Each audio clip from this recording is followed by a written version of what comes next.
Matside with Bob Dieli. Matside is a show dedicated to wrestling. It is seen nightly from 5 to 7 p.m. on different access cable television networks. It was started in 1988 by Mr. Bob Dieli. Bob is the lead announcer, or was the lead announcer through 2012. Many of you may know that Bob is synonymous with Ohio wrestling. He is probably one of the most well-known and respected announcers in the sport of wrestling. He was inducted into the 1987 Ohio Wrestling Hall of Fame. He is knowledgeable and very well versed in all matters related to wrestling. In fact, in 1989, he announced the Columbus City League Wrestling Tournament. I know this because my Eastmore Warriors won the tournament by a half point over Marion Franklin. And I knew at that point how dedicated he was to the sport and how much he enjoyed it. He's an inspiration to many wrestlers, coaches, and officials. Along with Bob, working color commentary will be Eric Loveman. Eric also is well known in the wrestling circles. My name is Rick Baker, and I am a volunteer assistant with the Matside team. During the summer months, Matside has produced a number of flashback programs using the Medina Invitational Tournament as its premier tournament. Many of our viewers know that the Medina Invitational Tournament, or the MIT, is one of the most prestigious tournaments in the state of Ohio. My task is to provide some brief bios of these outstanding wrestlers. I will let you know where they went to college, and if I have the information, I will let you know what they are doing now. Essentially, I will be flashing forward.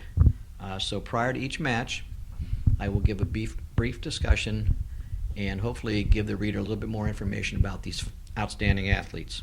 So, with that in mind, grab a beverage, sit back, and enjoy the show. Let's go, Matside. Good evening and welcome to Matside with Bob Dieli. I'm Eric Loveman. Bob will be with us shortly. In the meantime, we are at the Medina Invitational Wrestling Tournament. This is the 35th annual Medina Tournament, and we have quite a show scheduled for you tonight. They call this the greatest show in wrestling, and it very well might be. We'll see. Some interesting statistics for tonight. Team scores. We already show going into the finals. St. Edward's in first place, overwhelmingly 253 points, to number 2 placer Oak Harbor with 157.5 points. So clearly St. Edward's is on tap to win this tournament. They have 7 finalists. Oak Harbor has 4 finalists. There are only 2 other teams with more than 1 finalist. That's Mason, Cincinnati team, and Massillon Perry. They each have 2 finalists. 13 other teams each has only 1 finalist, including teams that are in 26th, 27th, 28th, and 29th place. That's out of 39 teams in the tournament. The number 2 team, score-wise at this point, Oak Harbor, is actually a Division II team. The number 6 team at this point is Cuyahoga Valley Community Academy. They're a Division III team, but the others in the top 6 places are Division I teams. For tonight, some interesting facts about the finals that we're going to be seeing shortly. There are 4 weight classes where neither the number 1 or the number 2 seed made it into the finals. However, there are 6 weight classes where both number 1 and number 2 seed will be the finalist. There are 7 weight classes where the number 1 seed alone did not make the finals. So that's quite an interesting statistic. There are actually 3 totally unseeded wrestlers in the finals.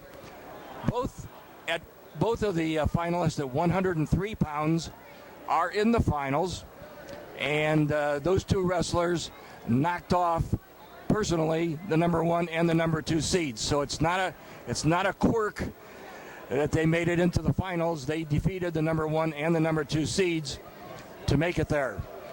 The other unseeded wrestler in the finals is at 285 pounds. That's a sophomore. We'll talk about him later. But he defeated the number 1 seed in his weight class. So all 3 unseeded wrestlers deserve to be where they're at. Well, we're honored once again to have the tournament director, Lynn Hotelling, with us. And Lynn, thanks for having us back. Thank you very much. We're always glad to have Matside and Bob and your crew here with us.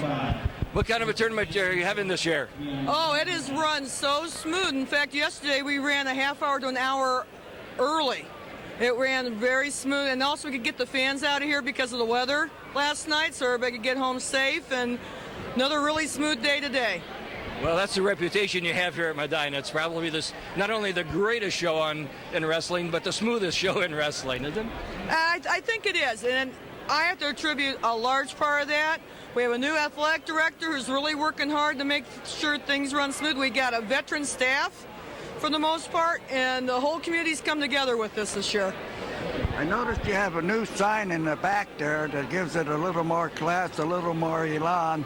And this is what, our 6th, 7th year in a row that we've been doing your tournament, and it's a great pleasure to be here because the competition is of the first essence. Mm-hmm. Oh, definitely. We've had some super matches. We had, in fact, in our area here, we had a real great rivalry that went to the ultimate tiebreak. And everybody was just riveted by the match. Mm-hmm. With a state qualifier versus a 2008 state qualifier. So it was real exciting. I noticed one state champion has already been knocked out of the tournament, at least out of the final. From Elmwood, yes. I was very surprised by that. Very surprised.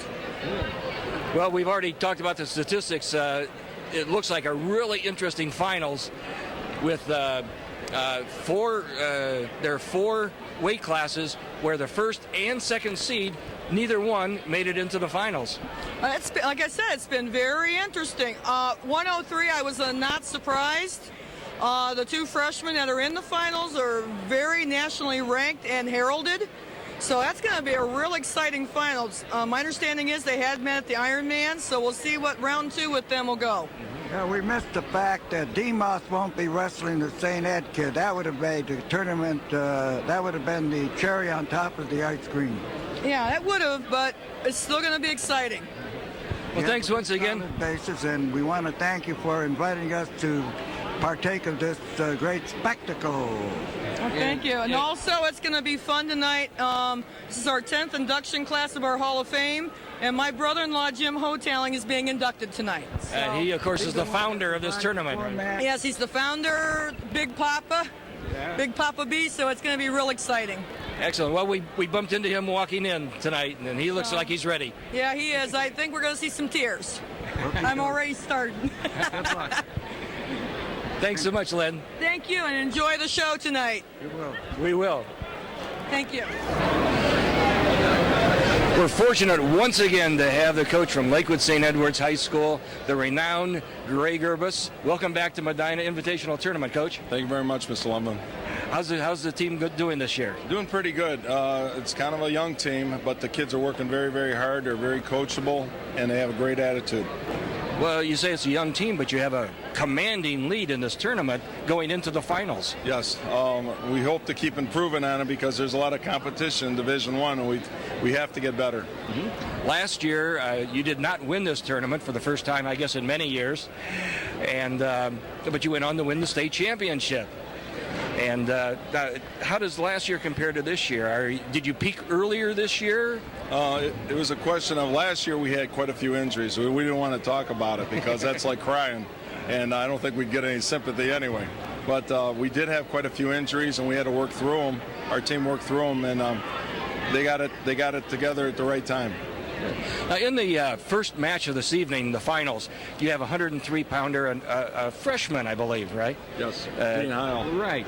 And he was unseeded, as was his opponent, both unseeded, but they defeated the number 1 and number 2 seeds to make it into the finals. Right. Tell us a little bit more about him. Well, he's got a huge background in wrestling. He grew up, his father wrestled at John Carroll University, so he's got a heck of a background. He's been on the national level before, wrestling out in Tulsa. So he's coming with a lot of credentials already. How many years have you been at Lakewood St. Ed? I know it's quite a few. This is my 32nd year. 32nd year as head coach. No, Coach Ferguson passed away in '89, so this will be my 20th year. 20th year. Yep. And you don't look like you're ready to retire yet.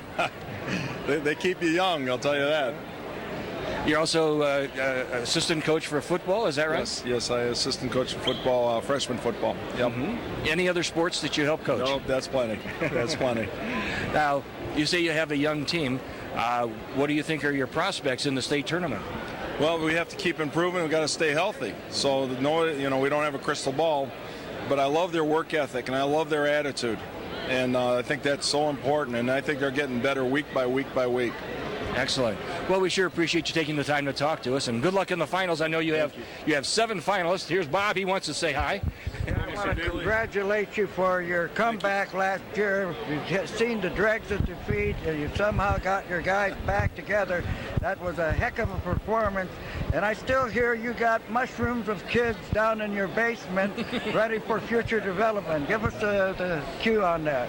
Well, the kids are working hard in the room. I love it. We've got a lot of our alumni coming back to help coach at St. Ed's. And Coach Heffernan, Coach Leonard, Coach Jane do one heck of a job. I mean, we've got a lot of coaches. There's no doubt about it.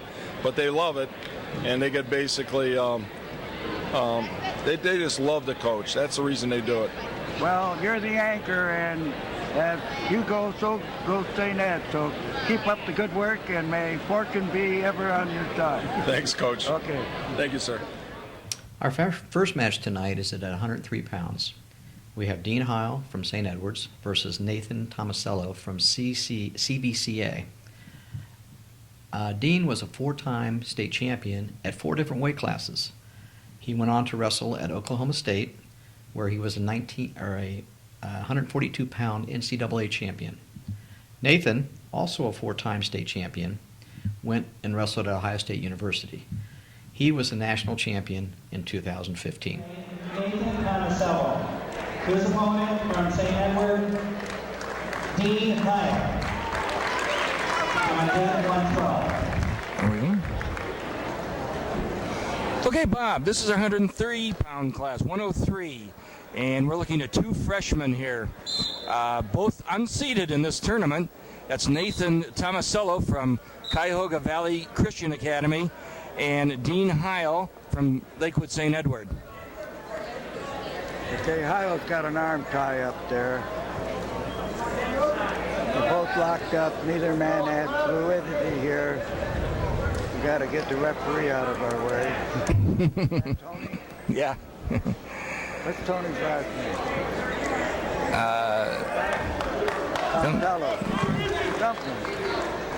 Tony's been around since the dawn of time as a referee, so we got to center around the participants here. We got to get And he's acknowledgement as a long-time experienced referee of the first dimension. And he's from Central Ohio.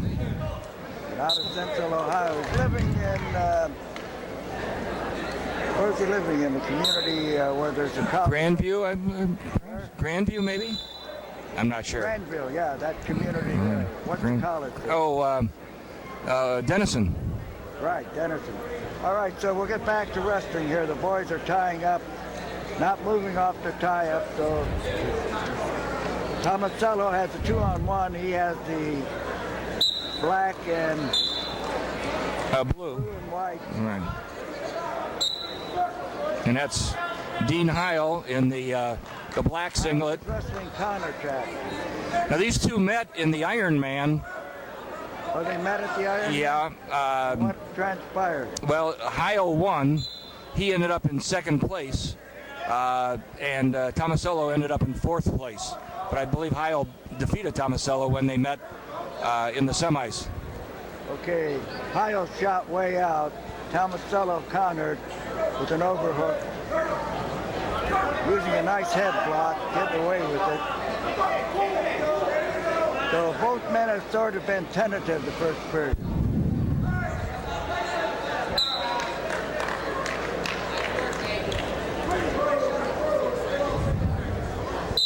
Where's the clock here? It's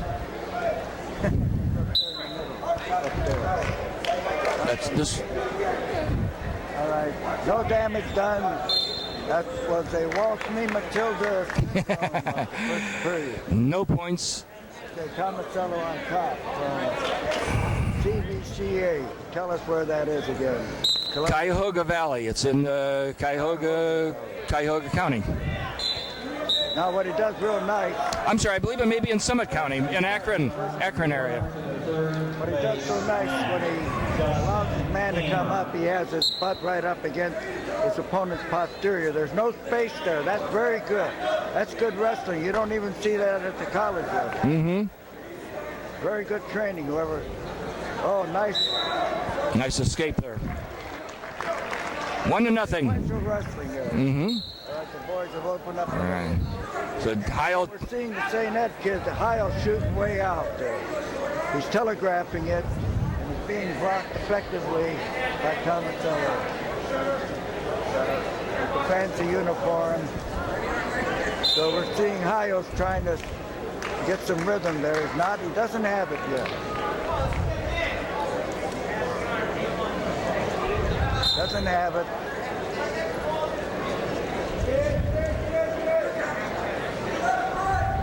Now Hiles is getting a little sharper. He's picking up some speed here, telegraphing it way out and getting away with it.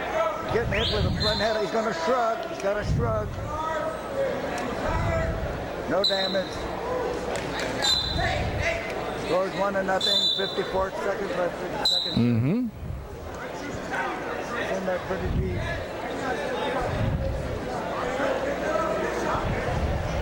Tomasello's got a 2-on-1. Oh, beautiful attack. Oh, he just should have gone to a double. He missed going to a double, but he's still in good shape if he gets over that hip, over that leg. You got to like the fact that neither wrestler stops wrestling. They just keep going. Ref's going to call a stalemate. Yeah.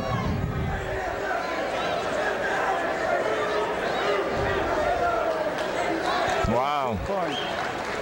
Awfully good wrestling by Heil. Well, what happened there, Tomasello hit a good single, should have switched to a double, didn't, got caught. Mm-hmm.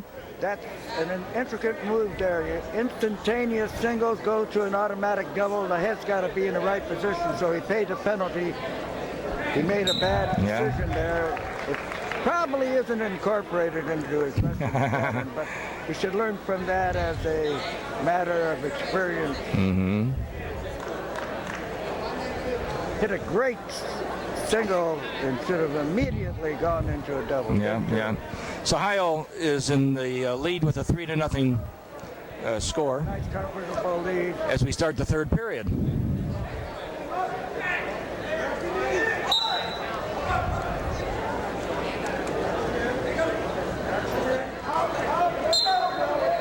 Okay, we're seeing tough riding here. Heil putting a lot of heat on there, a lot of pressure. Now the bottom man has to somehow turn in, and you got to get the head high and the hips low if you're going to get out. Yep, exactly. You got to keep your head up. Yep. That's the hardest thing to learn in high school wrestling.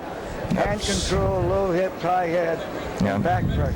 Yep. So we're asking the kids to assimilate to become competent wrestlers. And Hiles is doing a great job. Talk like our boy Heil out of the sales. He's a heavyweight now, you know, and backup man for the Buckeyes. Sure, he won the Cleveland State wrestling tournament. Yeah.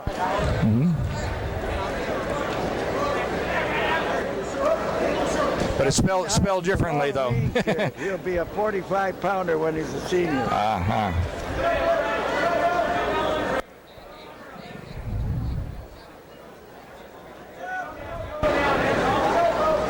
He's showing some good sophistication out there on the mat.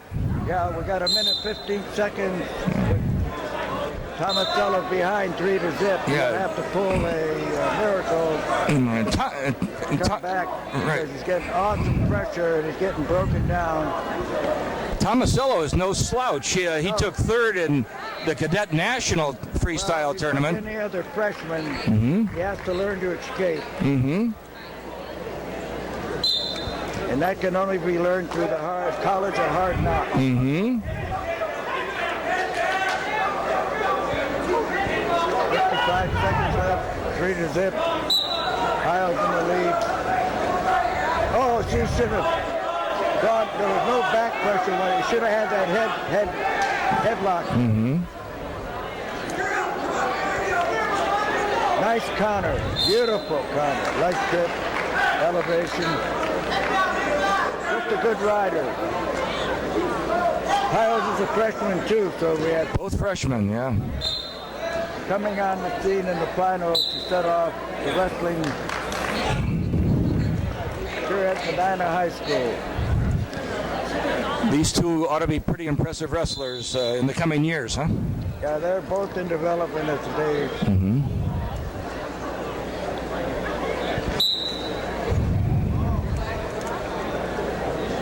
Yeah, see, in other words, the youngster from Cuyahoga Valley has a nice sit-out, but you got to go to the head into the head instantaneously. Yeah.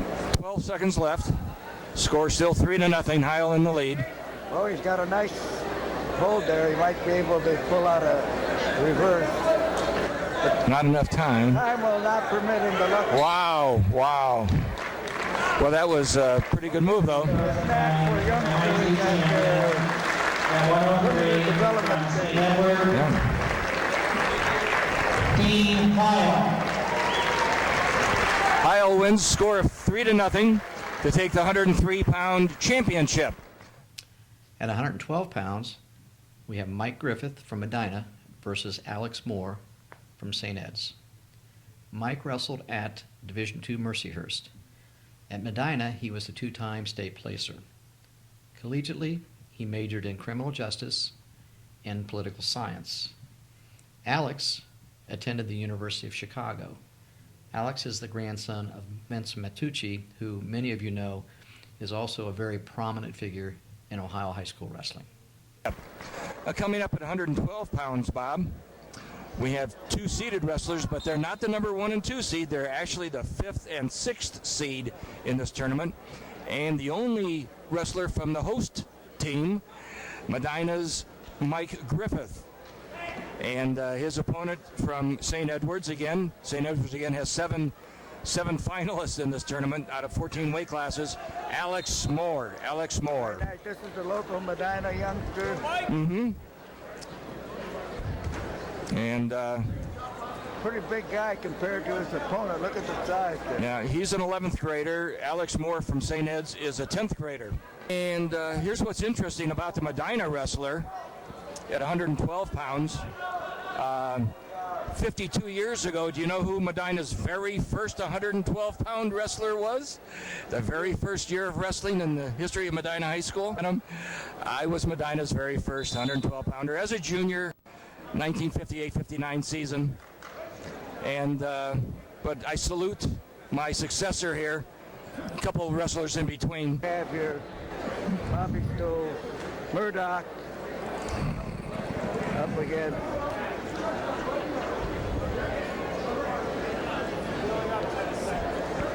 Okay, this is Dudley Pop with Murdoch on top.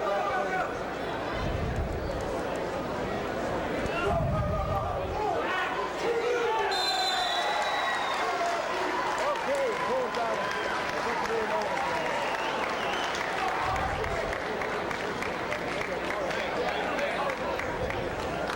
Look at the St. Ed youngster. He's well built, but look at a little compared to his opposition. Well, he's shorter. So we have a difference in His adversary, Mason Brian Uriah. St. Ed, are you running? His opponent from Elwood, Nick Gold. So again, Alex Moore from St. Ed's is a sophomore, wrestling 11th grader from Medina. Mike Griffith. Mike Griffith. Mm-hmm. Okay, Griffith about a head taller.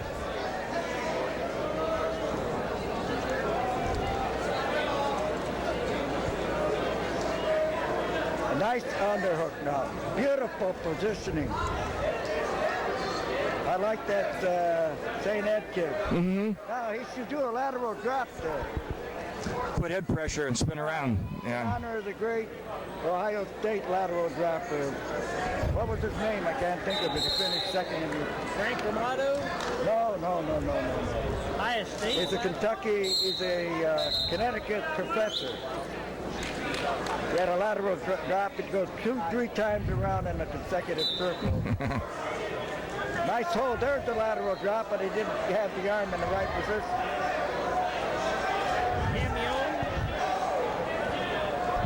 This youngster from Alex Moore is pretty clever. Yeah, he's only a sophomore. But 1 minute left in the first period, and he's ahead 2-0. Look how comfortable he is, and he's in a high position. Mm-hmm.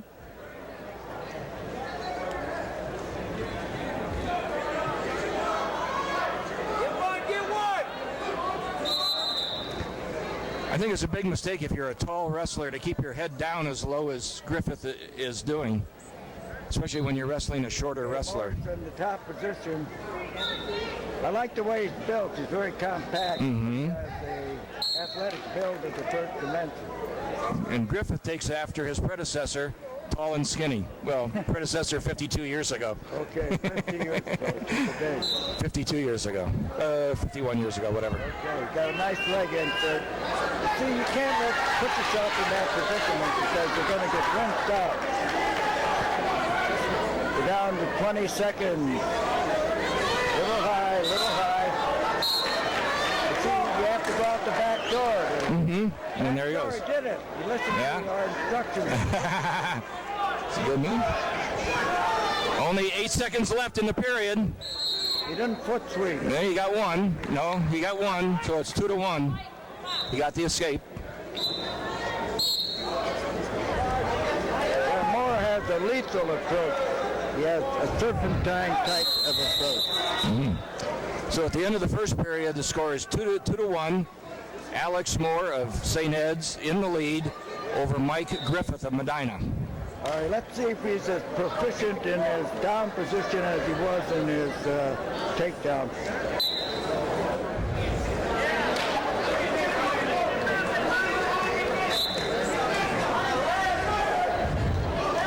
Griffith was in 4th place in last year's Medina Invitational, and Moore Stand up, but didn't turn in. took 6th.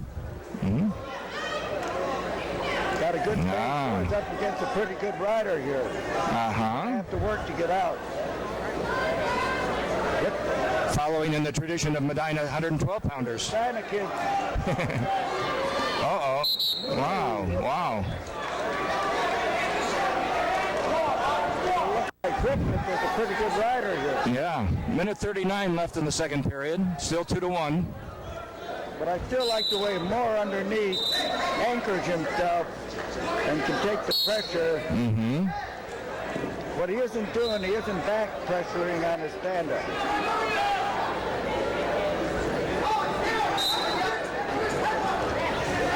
Boy, look at deep waist ride he's got. Gonna try to tilt off of there. Yeah. That's a deep waist off. You should bar arm a little more. Looks like he's working for something. Like glue. Now the problem, Tony makes you work. If you don't work, Tony will penalize you instantaneously. Mm-hmm. As it should be, as he should. A little hard on the kids, but better to suffer ignominy under. Well, this is the finals, right. You know. This championship finals. Yes. Potentially dangerous. Again, Moore is not putting back pressure on the stand-up. And he's standing up too hard.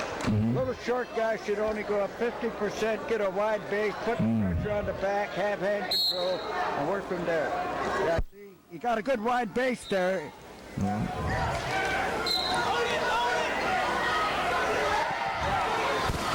Good attempt there for a tilt. Yeah. Still 2-1. They don't give riding time in high school matches, or this would be a tied match. But that gives the referees too much power. They determine in too many cases with the lack of riding time. Sure. But I don't like riding time. So the score is still 2-1. Alex Moore in the lead. He's on the bottom right now with 40 seconds left in the second period. Wow, there's a good power arm series. Yeah. Oh, that's beautiful wrestling on top. Not effective, but for a high schooler, it's very good demonstration of a kid that's trying. You like to see a wrestler going for the back points, going for the pin, and he definitely is. Look at, he's putting the heat on. He's got the Mills tilt almost. 10 seconds left. He didn't have the 1 o'clock situation there. But he's taken a lot of juice out of his opponent. So with 4.4 seconds left in the second period, Griffith appears to maintain a complete period here in the top position. Seen Griffith of Medina demonstrate power riding. And time runs out.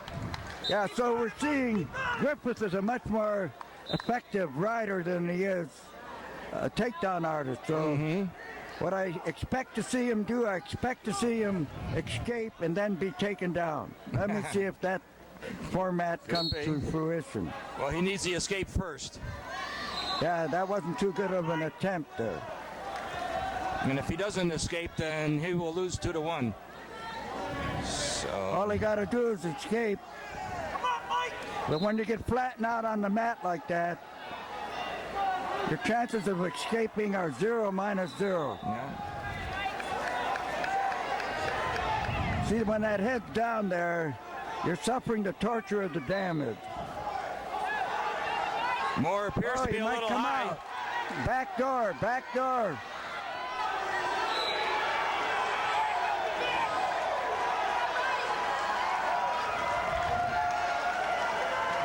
He is high. We got a minute and 12 seconds to go. That's a stalemate.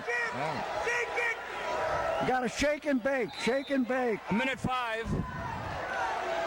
left in the match. Griffith makes. It's too high. There it is. You got him. And that's 2. Okay, with He takes- 48 seconds to go, the match is 3-2. 2. Griffith in lead. And he almost got that as good as the Mills series there.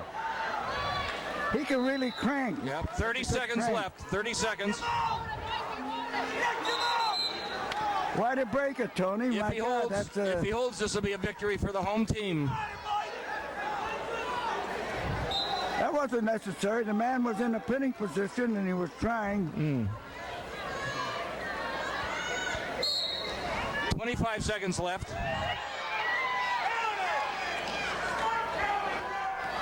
Okay, we're seeing Griffith from Medina in front of a hometown crowd trying to pull one out. I don't think we ever saw. Oh my, look at this. 7 seconds. Beautiful rotation. 3 seconds. He was very fluid. He went with the flow. And the home crowd had something to cheer about. The first time in 6 years that they pulled the championship out of the final match. So we saw good riding by Mike Griffith of Medina. And he's happy in front of the hometown folks, giving the folks something to go home and cheer about. All right. Another overtime, and this guy is the one who's filming our show. Ah, okay. His boys claim on it. Ah. And it's overtime. All right, like let's he's get injured. to it. What weight? 112. Drew Avery, a 9th grader. Okay. All right, and Drew Avery, and he's... No. 112. Who's he wrestling? 112. Luke Langdon. 112. Luke Langdon. Okay, we have Luke Landon of Claymont Mustangs in overtime. And his opponent from Elmwood, his last name is Goebel. I don't have his first name. Goebel. Let's see.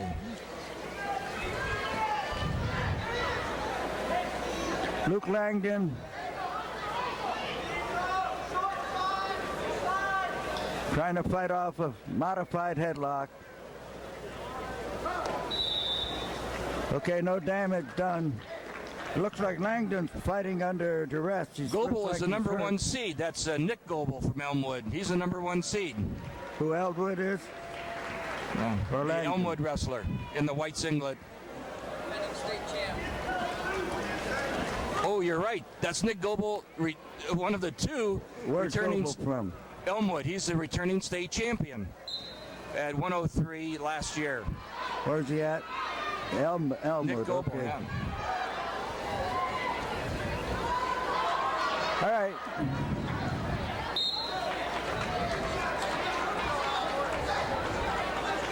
There are only 2 state champs in this tournament, Bob, and the other one is from Westerville North, and that's Josh Demas. He Nice made it into switch. the finals. Look at that switch. Great switch.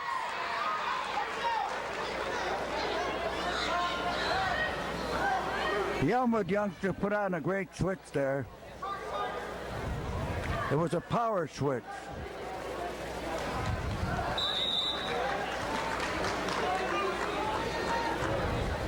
Okay, it's imperative.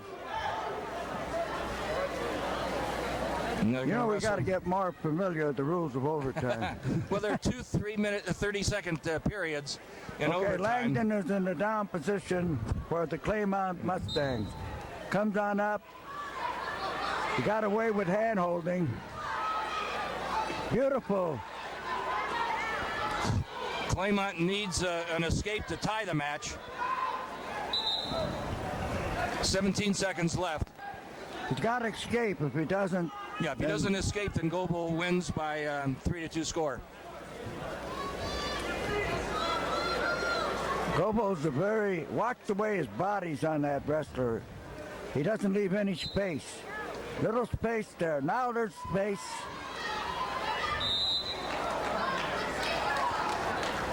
$11 seconds left. How many seconds? 11. Oh, I see it, yeah. Got to turn in on the youngster. Got good hand control.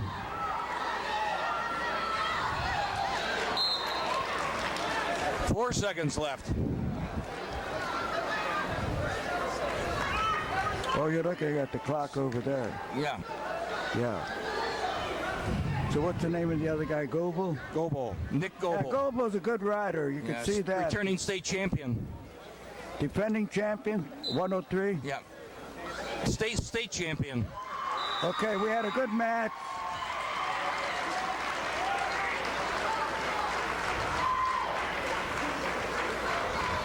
What we saw there was stand up or too high, no turn in. He had good hand control. Wrestling 119. Fifth place. Davian Caston from Sandusky wrestled Jeremy Artrip at 119 pounds. Jeremy is from Mason, Ohio. He wrestled, or actually he was an outstanding MMA martial arts fighter. Davian wrestled at Campbellsville University. He was a national champion and a 3-time All-American. He currently is an assistant coach at Cumberland University. All right, let's get back to work here. Ricky Hutchins. His opponent, St. Edward, Nick Barber. 119 for third, Harrison Dylan Campbell. His opponent, Watkins Memorial, Jay Kunze. Championship 119, Sandusky, Davian Caston. His opponent from Mason, Jeremy Ardrek. On deck 125. Okay, our trip in the white and green versus Davian Caston of Sandusky in the solid white. Beautiful, but it went to his knees. He had a great penetration and went to his knees. No. Caston is a senior, Artrip a junior. Our trip was a senior. Yeah, junior, in the black singlet. Green and black. Let's see, that's interesting what he's got there. He doesn't have much there. Got a 2-on-1. Let's see if we can work off of there. We're talking about our trip. Now what we have here is speed on the part of Caston in the white. But he's allowing his man to tie up. He's got to penetrate to use his speed by not tying up but popping. Oh, nice hold. Nice try by the Mason youngster, our trip. 1 minute left in the first period. Still no score.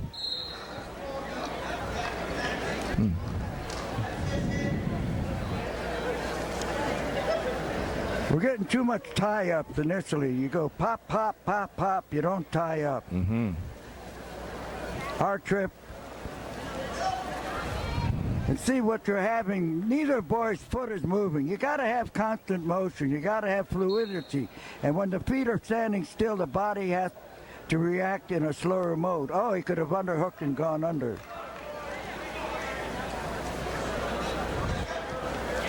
Again, we're looking at the number 1 and the number 3 seed. Number 1 and 2 at it. Oh, nice one and try-out. three. Beautiful sequential wrestling. No score.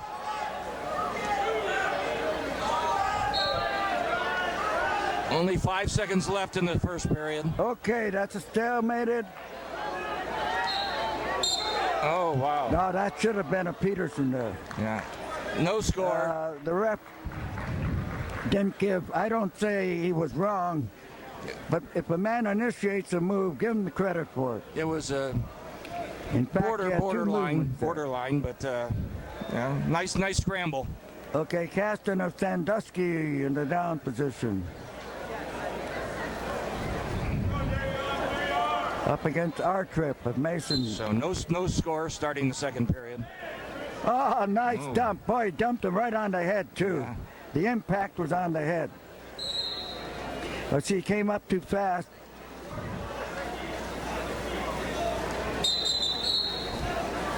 Okay.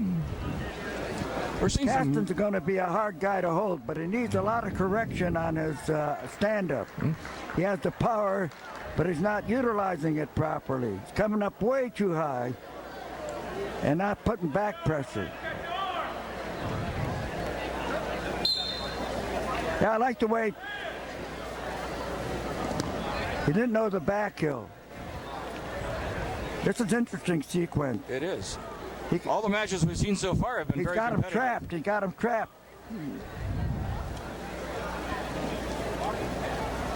Our trip is holding on pretty good. Yeah. But he put himself in a precarious position there and didn't, and Caston keeps coming close. Caston didn't know that. Yeah, not quite. 1:10 left in the second. Still no score.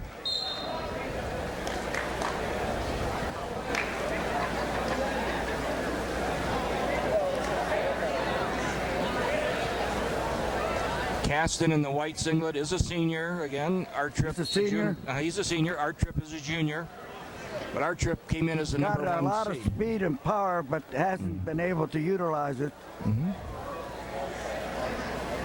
Take a kid like that and make a few changes. I like the way he pops that right hand. Usually it's the left hand that goes. See, and then you don't let a man. Whoa. I see our trip has been doing that a lot. Good blocking, but it's easy to overcome. First, you don't stand up as high. Second, you don't back. Now watch the right arm go up here instead of the left. I get a kick out of that. It's the left one that goes up.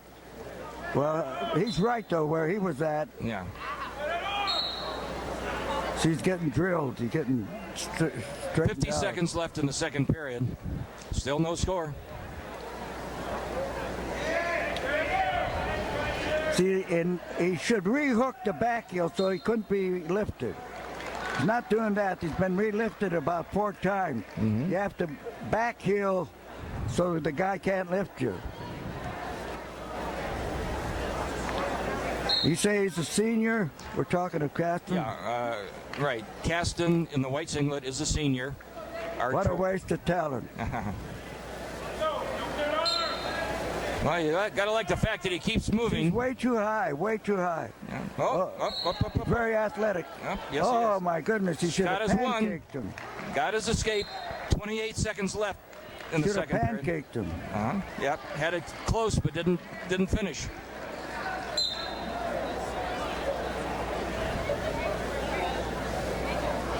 See, both boys have their feet stabilized. It should be. Now, he at least. Beautiful. Okay. 15 seconds. They're in a Wizard Series combination. In the Wizard Series 10 combination. seconds. Both. And 4.8 seconds left in the second period. I'm intrigued with this Gaston kid. What somebody could do with him at the collegiate level, sitting out 1 year at a small college. Like his energy level.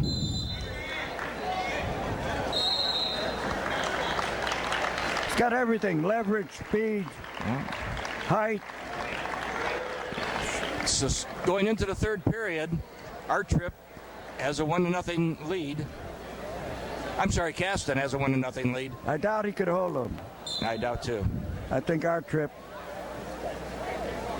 Oh, he's got a deep waistline, really a deep one. You don't see the roll-throughs anymore, do you? No, no switches, no rolls, no. Yeah, the rolls are a diminishing product. Very few sit-outs. Putting good weight on them. Switching side to side, that's good. I like that. Working side to side. He's using his weight well. Distributing his weight pretty good. Good hips. Who got penalized there?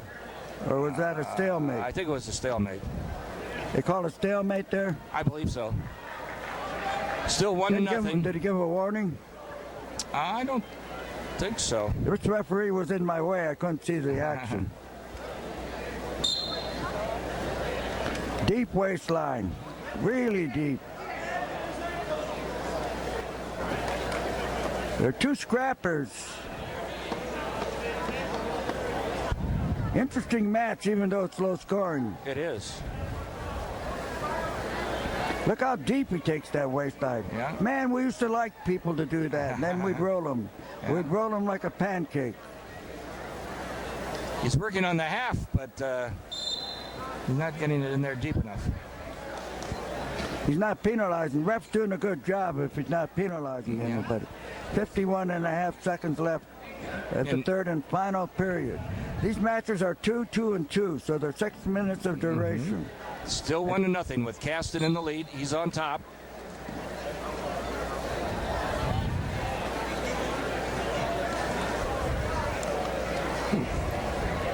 All right, we're seeing Caston going side to side. So the ref can't really get on him since he's trying. Just kind of a fake sit out and then roll. Exactly. That's what we were taught. But they don't seem to teach it Oh, we're in anymore. an interesting situation here. 28 seconds. Still 1-0. He's doing a good job. He's coming up. Yeah, Speaking of Caston will be the Caston champion and if he Sandusky's can a hold. little high. 17 Good job. seconds. 17 seconds. No, 10 seconds. 10 seconds. No points. No points. Oh, we have they a gave him miracle in the. reversal. Holy. There it is. Oh, the my ref, God. that's his bias. That was absolute screwing up job. That was a reverse. They didn't award it. Oh, they just did. Huh? They just gave him the 2. Well, justice believe. prevailed. Oh, this is. They gave Caston What the a 2. fantastic finish. We got intensity of the first dimension. That was Sure. fantastic. In other Right at words, the- we got right at the more end of the action match. in the last 10 seconds than we did in 5 and 15 minutes. I mean, 5 minutes and 50 seconds. After the referees So it conferred, was a they awarded 2 fantastic points. ending. And controversy prevails now as Understandably, the Mason coach is talking to the referees. There was a propensity on the part of the referee to call it a little too fast. They'll meet again. And Caston is declared the winner. Well, that was pretty exciting there at the very end, wasn't it? Well, we need that. That's controversial controversy. At 125 pounds, we have Gus Sako from St. Ed's versus Drew Stone from Oak Harbor. Gus was a two-time OHSAA state champion, and he had a high school record of 148-13. At the University of Virginia, he was a two-time NCAA national qualifier at 149 pounds. Drew wrestled at OSU from 2010 to 2015. At Oak Harbor, he was a two-time state runner-up with a 142-36 record. He works in the operations development and is in an ITT command center with the Wendy's Corporation. Let's go. We're ready to go. Illinois, Wesley Lee. His opponent from Westerville North, Stephen Ellis. Okay, Bob, at 125 pounds, we're looking at the number 1 and the number 2 seed. This is from Oak Harbor, the number 1 seed, Drew Stone. He's in the white singlet. From St. Edwards, Gus Sato of St. Edwards, the number 2 seed. Okay, St. Ed's. These are both seniors. Sako, is he defending champ? Yes, he is actually. And Stone, who came in Now, as what the Sako's top got seed. is good head position, but he doesn't know how to take the 2-on-1. You re-drag off the 2-on-1. He's not re-dragging, but he's got a good head position. He's all right there. But Stone hit a single, countered with a wizard. They're back on their feet. Stop the wrestling. They got the hats off.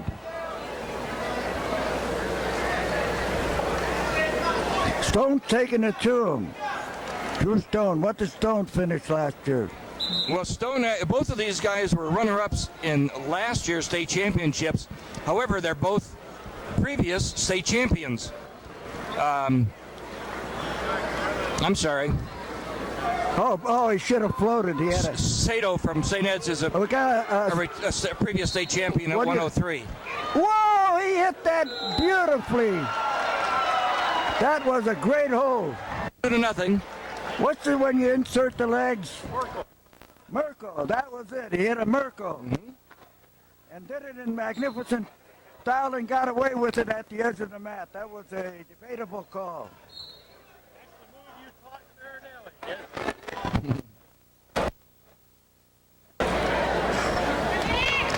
So Stone takes a 2-0 lead over Sato. Beautiful counter. Nice wizard. Now the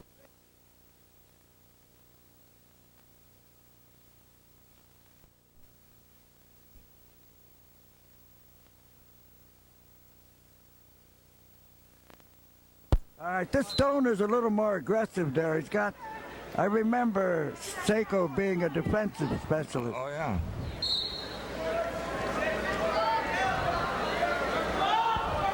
Ten seconds in the first period. Still. Oh, nice counter, nice wizard.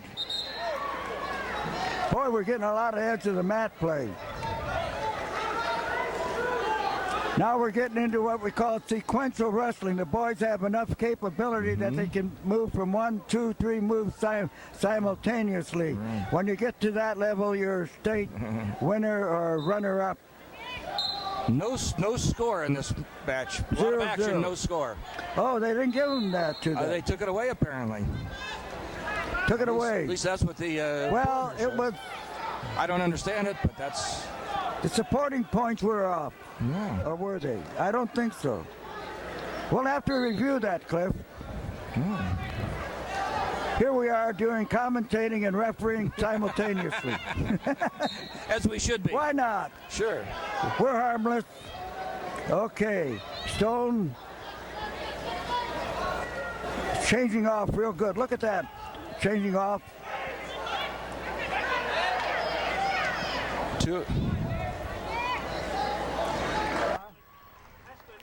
This was the only point in the entire match was that kick out beginning second period.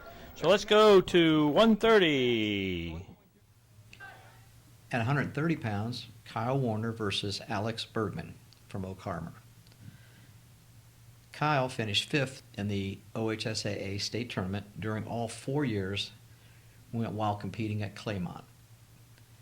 Alex, who wrestled at the Naval Academy, he was a 2-time OHSAA place winner. He also was coached by his father at Oak Harbor. When you're ready. Okay, one of the strongest Division II wrestling traditions is found in the hills of Tuscarawas County under the tutelage of Coach Eric Tukanen. The Mustangs come riding into Medina to defend the Division II crown. Last season, the Mustangs were conference runner-up, sectional and district champs, and placed second in Columbus at the state tournament. Eric has spent 27 of his 34 years coaching at Claymont. He is a member of the Ohio State School Wrestling Hall of Fame. The Mustangs won the Division State team title under Coach Tukunen and placed 4th at Medina overall last year. Lexine and Eric have been married 32 years this season, and we wish them well. Brittany Kane and his wife Holly all the best as the wrestler Eric lettered for Jefferson Area High School and Kent State University. Good luck this season. Eric. Get that out all right. Mounts in the orange. Okay, Bob, at 130 pounds, we have the number 1 and number 2 seed again. This is kind of interesting. These are 2 wrestlers from Oak Harbor and Claymont High School, both Division II schools. Coming into the finals, they were in 1st and 2nd place in their division. We're looking at from Oak Harbor, Alex Bergman, another one of the Oak Harbor Bergmans. The old Bergman clan. His coach is They're like George. mushrooms. They keep coming on and on. And from Oak Harbor, Kyle Warner. For Claymont, Kyle Warner. He's in the brown striped singlet. These are both their records sophomores. again? Pardon? Kyle Warner. And Bergman gets 2. Wow, 2 double drag. Well, he fell on his back there inadvertently. We're talking about Kyle Warner, Yeah, again, these are both sophomores. Alex Bergman.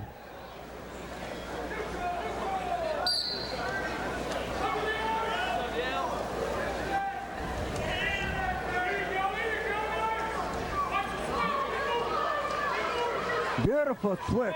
And it ties it up 2-2. You don't see the switch anymore. Yeah. 1:15 left in the first period. All right, he's 2-2. going for a cradle. This is good. He's going for a pin. This is what we want. This is a great. You see, the pin is the ultimate hold in wrestling. It's akin to the knockout blow in boxing. He's working on that cradle. He's got it. Look at this. He got a cradle. He's got to keep him on the mat, though. He's got to go left. Got to go left. I don't think he's in a position. He's got to go. He's got to go right now and take him over. He got to get momentum. He's got to take that leg up, Lord. There it is. Oh my goodness. He got 3 points there. There it is. Oh, not quite. Lost it. So 5-2 is the score. So, with Kyle Warner, the number 1 seed, in the lead from Claymont High School.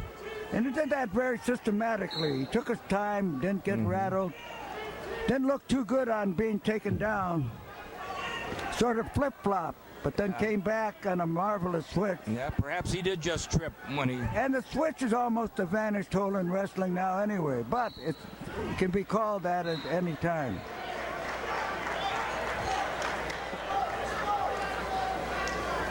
And we got a bloody nose situation. Okay, we have... Yep. And the coach was a Bergman. Okay, we got a double underhook. We're in the By second Bergman. period now, and the score is still 5-2. Claymont in the lead. That's Kyle Warner. Way in the too brown long singlet. allowing that.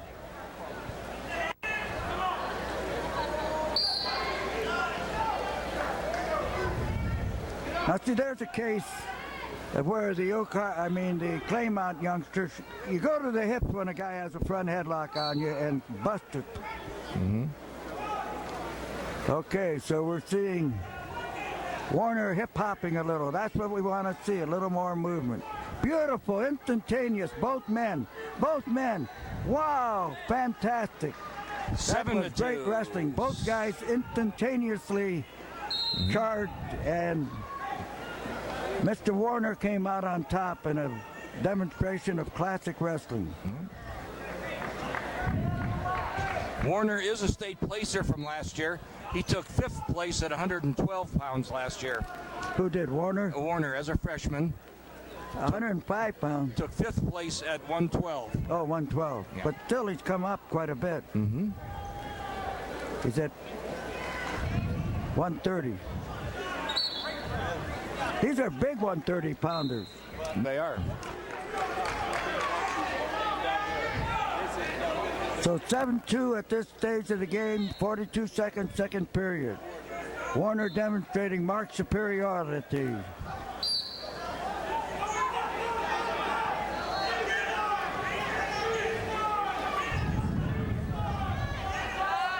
Now what we're seeing here is a wrestler that likes to wrestle.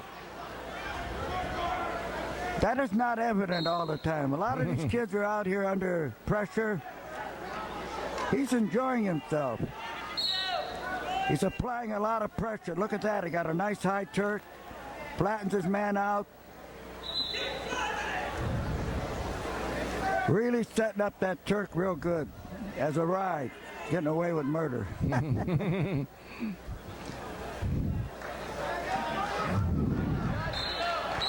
Bergman doesn't seem to have the leverage to be able to block it. So we're going into the third period now, and the score is still 7-2. All right, you can see already Bergman is whipped psychologically, spiritually, metaphysically. Bergman's still working, but time runs out. Score 9-2 in favor of Kyle Warner of Claymont. Claymont wins the championship.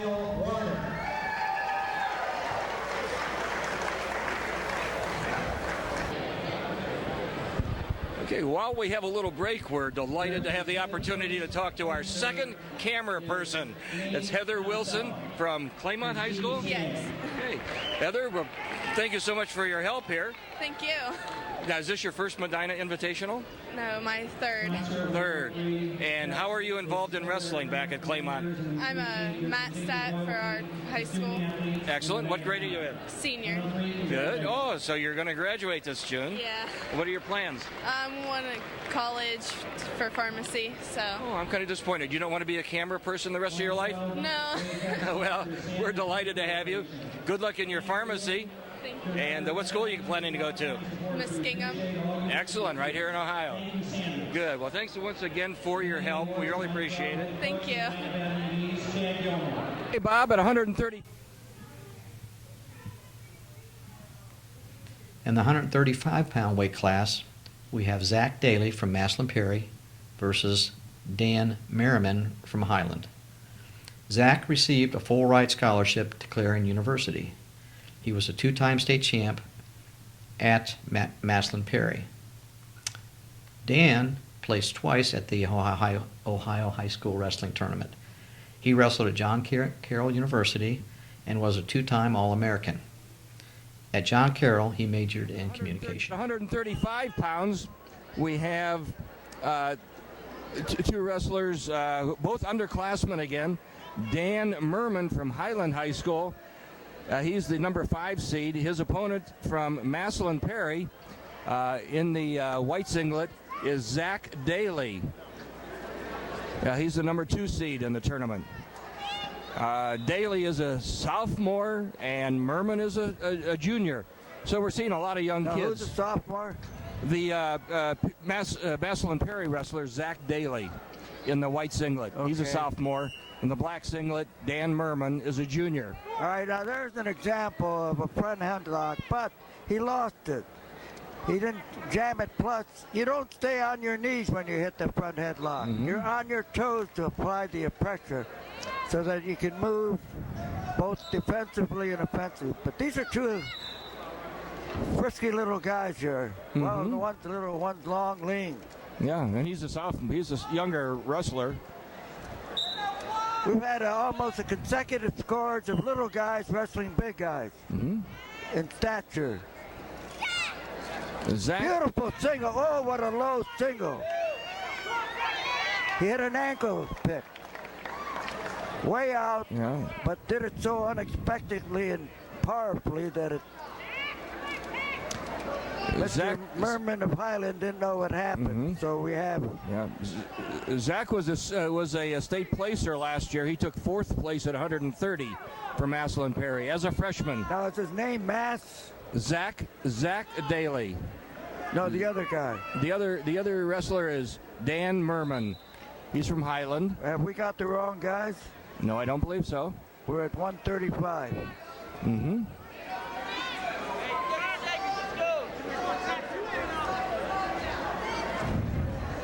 No, I'm trying to get the youngster's name. It's Daly Mass. No, that's Maslin Perry. Perry's the Zach school. Daly from Maslin Perry High School. Oh, okay. Maslin Perry. I'd say that was peculiar, Daly Mass. It's confusing. Okay. He looked like a hyphenated last Daly name, Mass right? Zach Daly made a beautiful takedown there. Yeah, Zach Daly. Boys, he got speed to burn. And he's long and lean. Long, lanky, and lean. To take 4th place as a freshman in Division I at 130, that's pretty impressive. You know what it seems like? Maslin Perry always seems to have one outstanding wrestler a year. Now, who's the assistant coach over there that used to be the head coach? That's David Riggs. Dave Riggs. He's quite a controversial figure over there. Yes, he was. In a creative sense. Well, yes. Okay, Zach Daly. Dave Riggs and I go way, way back. Almost 20 years in USA Wrestling. We've been involved a long time. He's an institution in Maslin Perry. Okay, oh, you do? That isn't where the nut house is it? Where the what? That's not where the penitentiary is, or the Maslin. Might be. There's Mansfield, the Mansfield Reformatory. Oh, Mansfield, okay. Yeah. Well, we're close. All right, let's get back to wrestling. Shooting way out there. Mr. Dan Merman in the black uniform. Shot way out. Let's see if he commits the same error. Nice block. But I like the way Zach Daly shoots. It's deceptive. Yeah, he's leading 3-0. What he is a good faker, too. Yeah. Nice foot movement. He's leading 3-0 with a minute and a half left in the second period. He's got perpetual motion on his feet. Oh, nice. Look at that. Looking for the cradle, but he didn't finish. Got a cradle.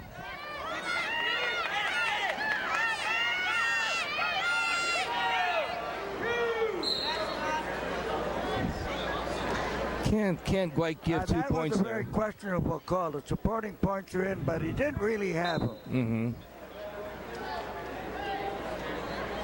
But he should have pulled him back on the mat and finished it.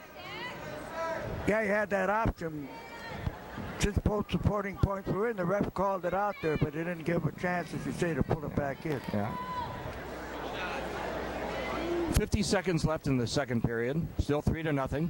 But look at his leg movement. Look at his leg movement. Boy, he likes that ankle pick. He didn't realize how deep he was in there, that second maneuver. Yeah. What he's got to do is learn to hit both ankles. He's a specialist on one ankle. You have to have a variable routine. Hey, look at that. The guy made a good recovery. Beautiful. Smart move. See, the number one problem is when you split the middle, nobody churns their feet.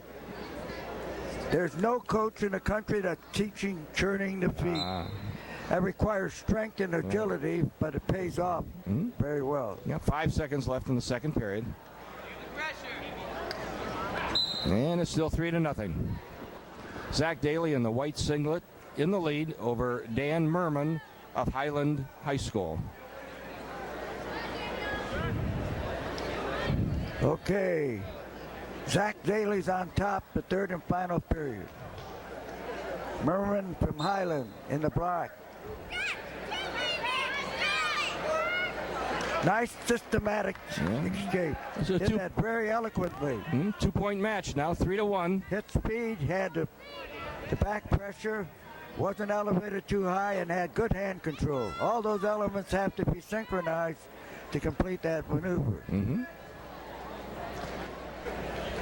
Minute 35 left in the match. And the Maslin Perry guy's only a sophomore? That's right. That's right. He's a sophomore. His opponent, Dan Merman, is a junior.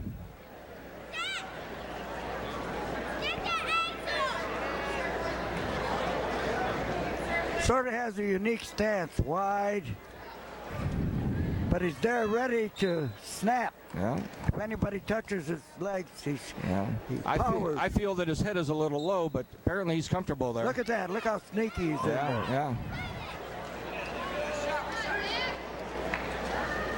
See, what we're not seeing is any upper body wrestling. Everything's one-dimensional. Yeah.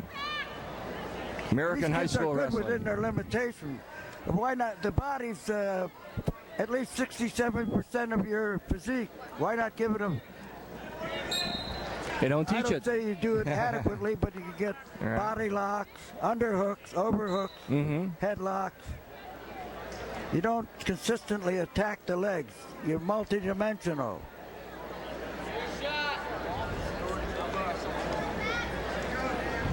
And our American freestylers have the same. Ooh, there was a nice attack, but way out. Sure, it's shoot, shoot, shoot, right?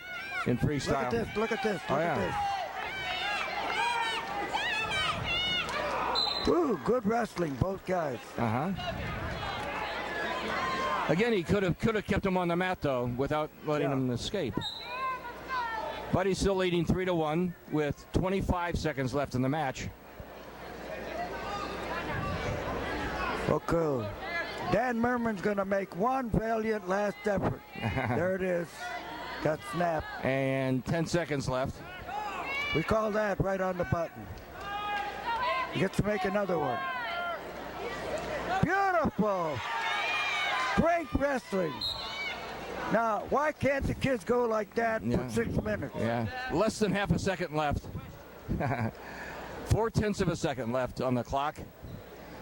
He can't even get to the feet by then. 3-1 score, and that's it.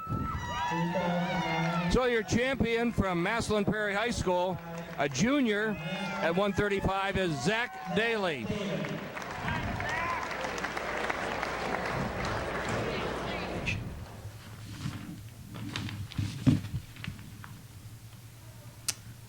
In the 140-pound weight class, we have Ian Miller from Oak Harbor versus Matt Van Kuren from St. Ed's. Ian was a state champ in 2010. At Kent State, he was a 3-time All-American, including a 2-time national champion. He is an assistant coach at Oregon State University. Matt wrestled collegiately at Eastern Michigan University in Ypsilanti, Michigan. While at EMU, he majored in business. All right, who we got here? Oak Harbor Rockets.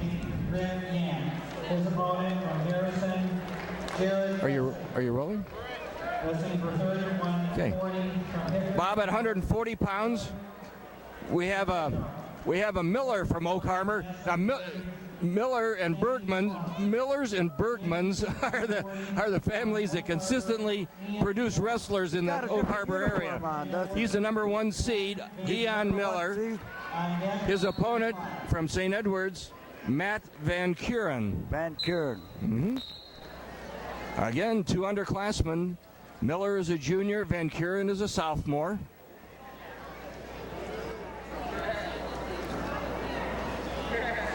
Say he was from Harrison? Oak Harbor and St. Ed's. Okay, we see the Oak Harbor guy. Got, I think, good balance, but he's up against a formidable opponent, this Van Kuren. He's St. Ed's is in the black. Oak Harbor's Miller is in the white. Miller from Oak Harbor is a returning state placer. He's a returning state placer. Placer, what finish? Took third at 135 last year in Division 2. So he's only, nice blow by, but it. I believe. Yeah. Oh, nice job. Beautiful. He sucked him in and snapped that head down and had the leg takedown completely under control. That was a beautiful rendition. That required quite a bit of dexterity to accomplish that hold under those conditions.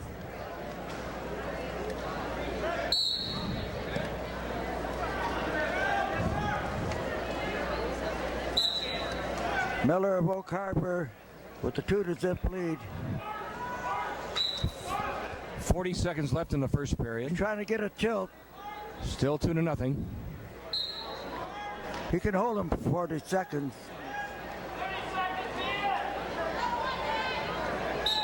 He still wants to get a tilt. He's got a bar arm series. He's got to take him to the side. Get a high Turk. Not going to work. This is the number 1 seed versus the number 2 seed. And the number 1 seed has a 2-0 lead with 10 seconds left in the first period.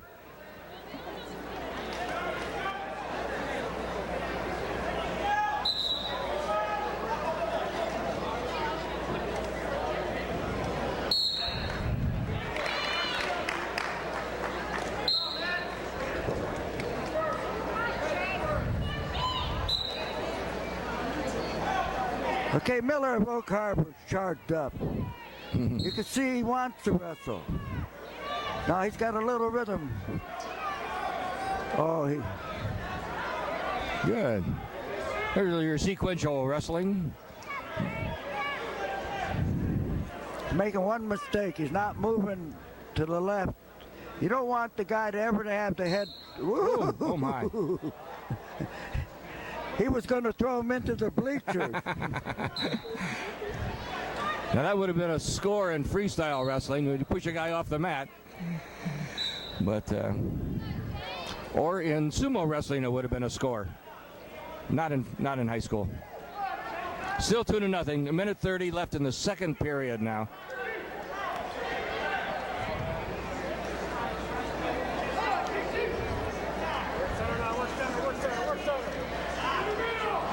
Oh, he's light on his feet. He is. He has the grace of a ballet dancer. Miller was second at the Ironman this year. He was? Yep. That's quite an accomplishment. It is. This is only. He has the thrust of a ballet artist. Very, very light on the feet.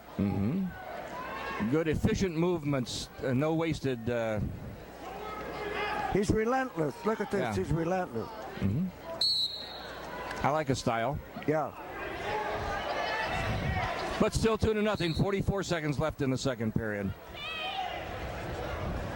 And see the St. Ed's youngster just fighting. Oh, he's got a good one. He's got a Wizard Series. Miller. Look at this. Yeah, Miller doesn't give it up Coming that out, easy. Stalemate. Great comeback. Very interesting. Very interesting. I thought he lost it there. We're ready to go with 27.8 seconds. Looks like the St. Ed kid got his battery charged. Speaking of Van Kuren, what did he do in the state last year? He did not place. Didn't place. Beautiful. 4-0 with 5 seconds left in the second period. He was in a disadvantaged situation, just floated around serenely, calmly, effervescently. So During the these, last period with a 4-zip lead, Miller of Oak Harbor. Let's see how he explodes. Yeah. Oh, he's going to let him loose. Yeah, he knew he couldn't handle him. so 4-0 going into the third period here. Miller of Oak Harbor in the lead. These two wrestlers are from the schools with the most finalists by far in the tournament. St. Edward's with 7 finalists, Oak Harbor with 4. Wow. Do you see how he systematically almost took him apart and ate him for dinner? Yeah. That was fantastic. He took each aspect of the body that was there, and he serenely changed off to make a magnificent takedown. Now he's got a tough bar arm series. Look at this.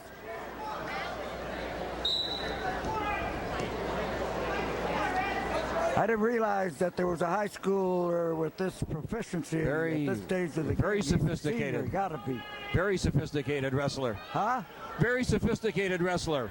But he's a senior. No, you know, he's a junior. Look at the rhythm he got there, Yeah. back and forth, like a dancer. Yeah. He's just a junior. Last year, as a sophomore, he took 3rd place at 135. 40 seconds left. The score now 7-1. Oh, look at and that. he's He after it again. missed. He even missed. Wow. Fantastic. Yeah. Multi-dimensional. He doesn't look like he's Multi-dimensional. he's not even sweating. Not breathing And hard. he doesn't have a muscular frame. He has tensile strength as opposed to explosive strength. But the tensile strength, when properly demonstrated, turns into explosive strength. So Mistake-free. he has the best of both worlds. Yeah, virtually mistake-free wrestling. You don't If see I was that a very often. recruiter, I'd live in his house until Mom signed the executive order. Yeah, yeah.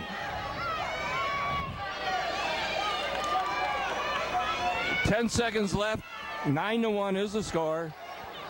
Eon Miller, number 1 seed, over the number 2 seed.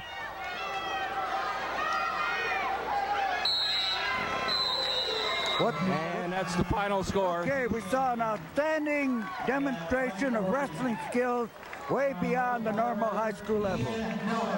Probably gets my vote as the outstanding wrestler so far in the. Fantastic demonstration of a complete wrestler. In the 145-pound weight class, we have Anthony Salupo from St. Ed's versus Joe Grandimenico from Olentangy. Anthony was an outstanding wrestler for St. Ed's, placing 3 times in the state tournament. He wrestled at Lehigh University.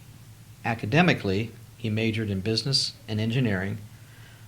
Joe was a 3-time letter winner at Ohio State University, as well as an academic All-American, currently pursuing an MBA from Michigan. He started the Conquering Columbus. It's a podcast that celebrates successful individuals from the Columbus area. You don't see that kind of seasoned wrestling in high school that much. 45, fifth place, Oak Harbor, Kate Kramer. We've seen some good matches here so far, don't you think, Bob? Pardon? We've seen some good wrestling so far. Sporadically, we haven't. His opponent, Sandusky. All right, what do we got here? Okay, this is 145 pounds, Bob. We're looking at the number 3 seed versus the number 4 seed. However, both of these are returning state placers last year. Oh, Grandimenico. Yeah. I've never seen the kid. If I have, but hopefully give Central Ohio a nice. From Olentangy High School in the yellow singlet. Look at this rotation. Look at this. He made 3-4 consecutive maneuvers. Look at this. He's keeping the heat on. Beautiful, beautiful. That's Anthony Salupo from St. Ed's. Oh, look at the uniform. You noticed this I was mentioned earlier. That's not Salupo, is it? Yes, I believe it is. It's got to be a different Salupo. This is Anthony Salupo. He was a state placer last year. He took 3rd at 130 pounds. He must have dyed his hair because I thought I knew the Salupos. Could be. I knew one of his relatives, Sam Salupo, a referee in the 1976 Olympic qualifier. This is probably not the same Salupo. His opponent is Joe Grand Domenico. Such things as a transition in looks as you grow up. Okay, so we have Domenico, Grand Domenico. Both seniors. Grand Domenico is a senior at Olentangy High School. Took 7th in the state last year at 140. Salupo took 3rd at 130.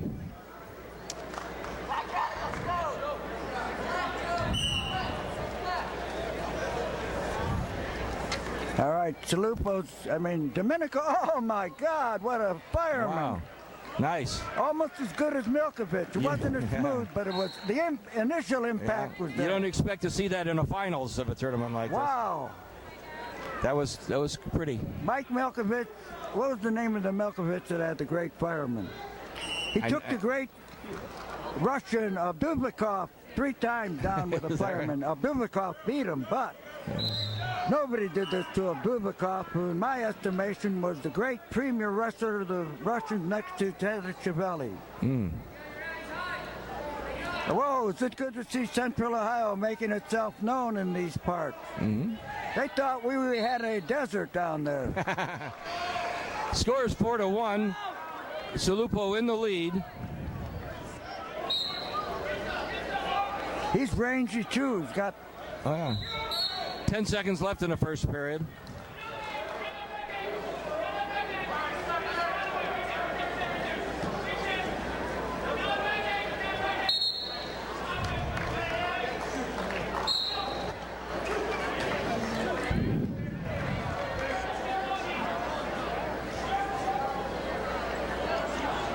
Okay, Grand Domenico's in the top position. Going to let him go, I think.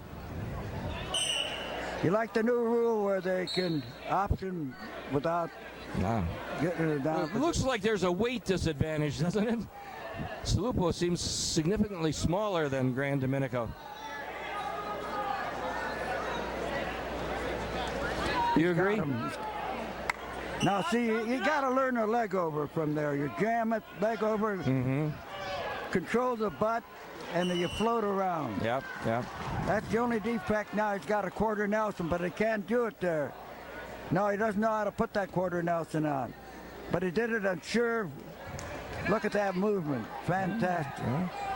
Score is still 4-2. Made 2 mistakes. He didn't apply the quarter Nelson on properly, but he tried to make it up with sheer speed and movement there. Very fluid, very fluid. Look at his legs. Look, he got it like a dancer. He's got rhythm. Boom, boom. He should get more in the center of the mat. Turn around. Salupo's playing the edge of the mat beautifully. Look at that. He's That's Grand Domenico. Yeah.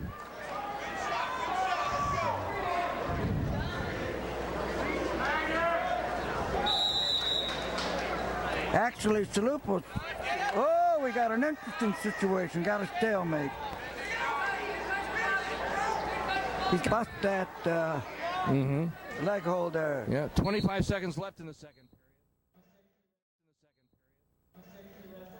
In the 160-pound weight class, Nick Salzer from St. Ed's versus Mitch Reichen from New Philadelphia. Nick wrestled at the University of Virginia, where he was a 3-time All-American. He also wrestled in 4 NCAA tournaments. He was a state champ his senior year with a record of 40-0. Again, the young man from New Philadelphia, we do not currently have any information.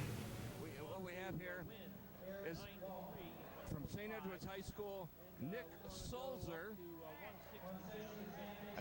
He's the number 2 seed, and the number 4 seed, Mitch Reicher from New Philadelphia.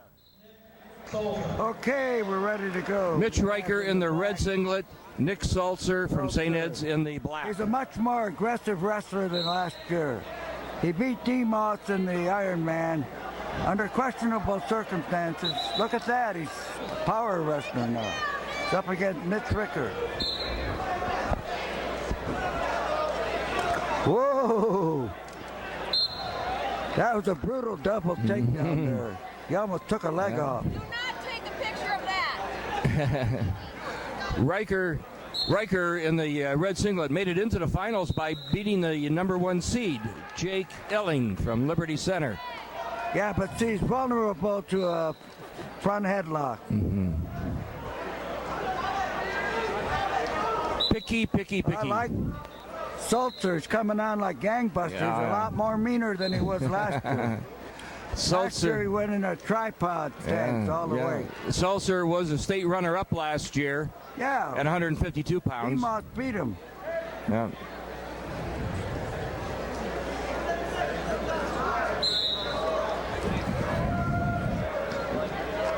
Mitch Riker is just a junior. Sulzer is a senior.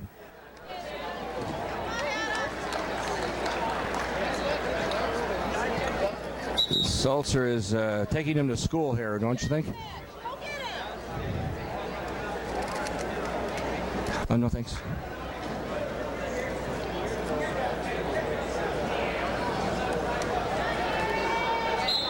.58 seconds left in the first period. 4-1 is this 4-2 actually. So we're seeing a much improved Sulzer coming on the senior. Wow, is he manifesting a lot of power, speed, technique, and all the other attributes that goes with a sound wrestler at the first dimension. He got a meaner streak. His personality has changed. He's no longer mild. Oh, yeah. Going right after it.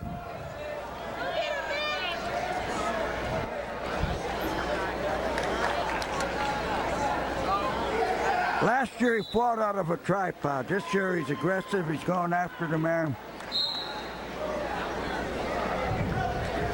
I wonder if that's the new assistant there next to Frank James, that is his workout partner. Somebody's got a hold of him and made him a new wrestler in the first dimension. That happens sometimes. 1 year of growth at that stage. Scores 8-3 with 15 seconds left in the first period. Nick Sulzer over Mitch Riker of New Philadelphia. That's pretty close to Claymont, isn't it? You know that part of the state? Well, New Philadelphia is... That's Amish country, huh? Yeah, exactly. It's right off of 77, is it? Yeah, 77. Right. All right, we'll get away from geography, back to wrestling. All right, we have here Andy Horvath, Cleveland native. Andy, where did you matriculate up there in Cleveland? I grew up, I wrestled at Euclid Y, West End Y, Longwood Y, and then at St. Ed's. Okay, what they call the Collinwood area, the 5-star area or something? I am not sure. Just I grew up in Collinwood. How did Michigan get a hold of you? I've always liked Michigan. I grew up by St. Joe's, so I grew up watching Desmond Howard and Elvis Gerbach at Michigan. So I was always a fan of them. Okay, now, what weight was your Olympic wrestling? My weight in the Olympics was 185 pounds, 84 kilos. I heard you were ahead. What happened? I was up 1-0 in the third period, and right at the end, with 3 seconds left, he scored. It was real close, so that's why I'm still wrestling. In other words, you got to beat the ref as well as your opponent. Yeah. That's a hard lesson to learn at your stage of the game. Now, Yeah. I heard you're helping. What are you doing now to help the guys? Well, right now, I just moved full-time to Colorado Springs. Oh, you're out there? Yeah, so I live there full-time, and I'm splitting time between there and Russia to train. Now, who supports you? New York AC? Yeah, the New York Athletic Club supports me. Who's the head man? Noel Thompson is the head man now. Oh, the other guy that used to be there resigned. Yeah, Sonny Greenhold stepped down after last season. You know, many years ago, in the 72 Olympics, he was on Johnny Carson's show, and he hit a headlock and only missed this concrete by an inch. Oh, that was probably Bill Farrell. How do you remember that? You weren't even born. No. If it was in 1972, it had to have been Bill Farrell. Yeah, Who Bill, and who was the little guy about my size that was? that wrestled? I can't remember. Well, I used to wrestle for the New York HC. I had the old Ohio Wrestling Club. We could have used you. Yeah. But anyway, what's your plan for the future? Well, after 2012, I'll get into coaching, probably at the college level. Do you have a wife or a girlfriend? No. Oh, you're a great cat.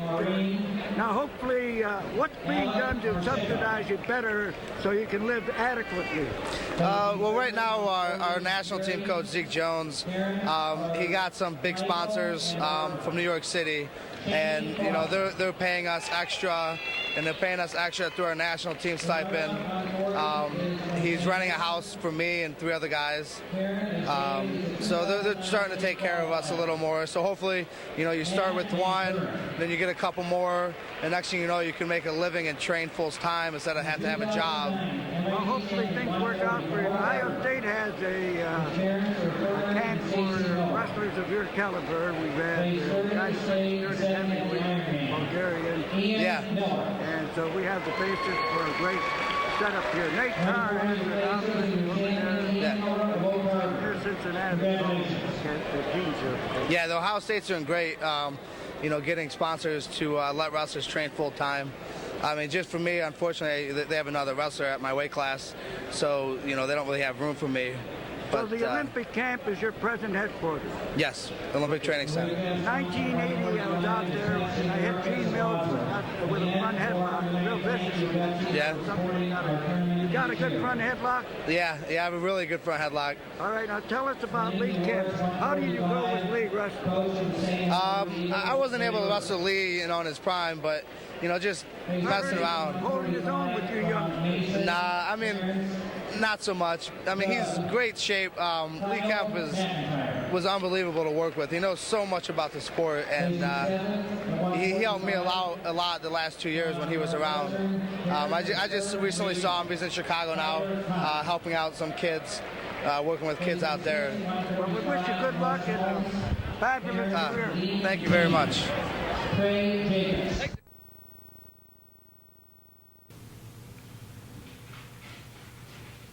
At 171 pounds, Josh Demas from Westerville North versus Michael Alexander from Findlay.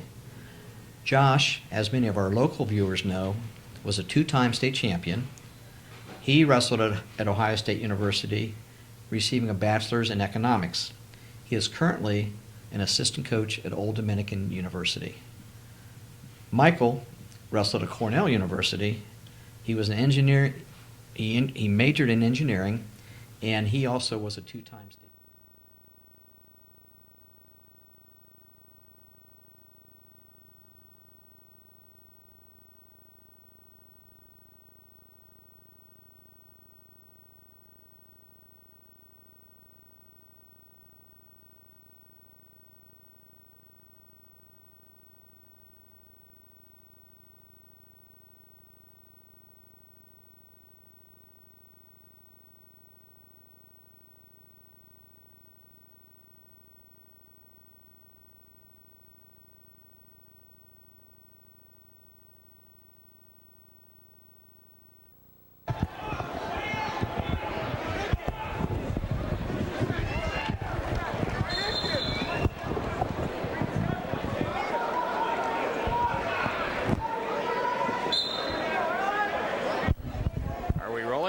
Okay, Josh Demas had a fantastic takedown right off the mat. We missed it initially. His opponent is Michael Alexander of Findlay. Demas, of course, is from Westerville North High School. Bob, and he's the Oh, what a hit a double. He is oh one of my the God, two. that was fantastic, but he didn't go to the double on the He had a heck of a fantastic maneuver there. Demas There's is one the duck under, he's hitting it. Demas is one of the 2 returning state champions in the tournament. He's what? He's one of the 2 returning state champions in the tournament. Yeah. 152 champion last year in Division I, wrestling 171 pounds this year. His opponent, Michael Alexander, also placed in the state last year. He took 7th at 171. Both seniors. Oh, he's got a Miracle now. Let's see what he does off the Miracle. You can take him over. Take him over. No, don't go that way. Got a banana split.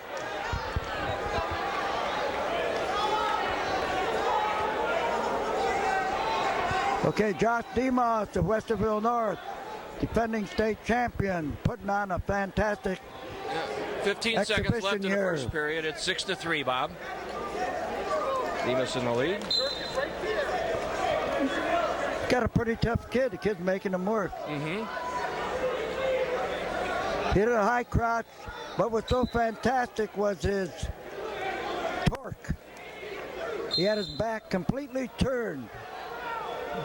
About as good as I've seen anybody next to Reese. Not Hellickson, but Humphreys, yeah. All right, Josh is down. Let's see what he does here underneath. Starting the second period, 6-3 is the score.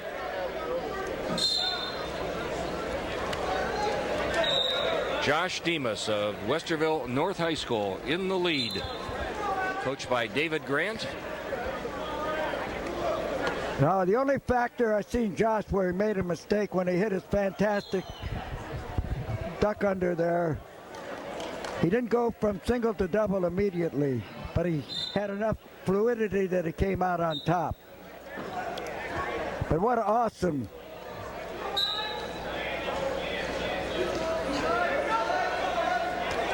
Got to turn into his man. Turn in. That's the boy. Turn in. Turn in. Beautiful. Beautiful. Hit it high crotch. Left side. 7-2 is the score. Get it set they up. took away a point apparently. So 7-2. This is good. The guy's going after him and making him work.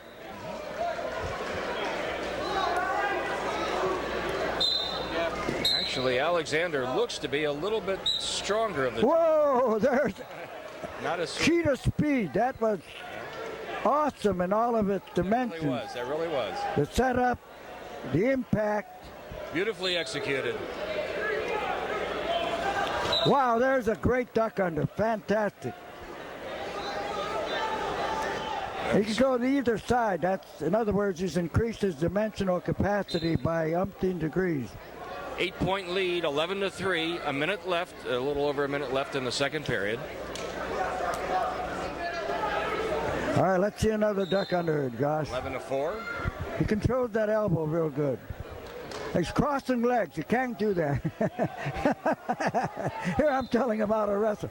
Oh, a little out there.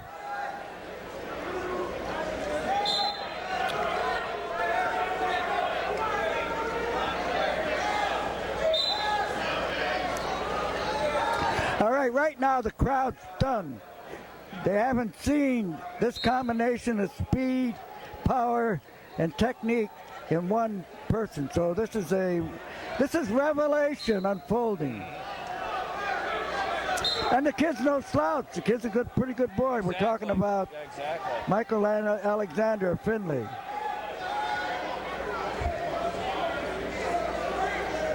$15 seconds remain in the second period, and the score still 11-4. They're astounded. The crowd is enraptured with this demonstration. Look at that. Now, he should have a front headlock. He missed that front headlock there. It was open there as a counter. And the third period comes up. Demas in the lead, 11-4 over Michael Alexander of Findlay High School.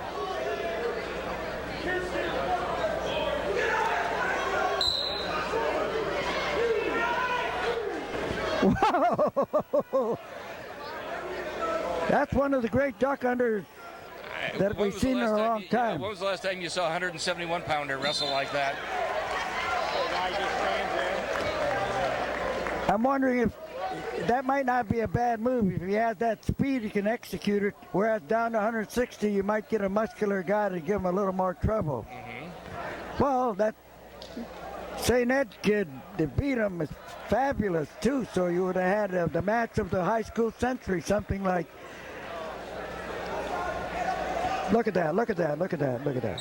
Now, see, the hips weren't underneath, though. She should have had those hips underneath.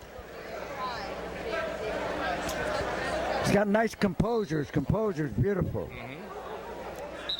That's it. Now he's beautiful. Awesome. Crowd hasn't seen this in ages. No, I haven't either. Have you? No. And it's 15-7, 8-point match. 1 minute left in the match. About the closest I've seen to this was at his prime when the Oregonian, you know what I'm talking about, 72 Olympics.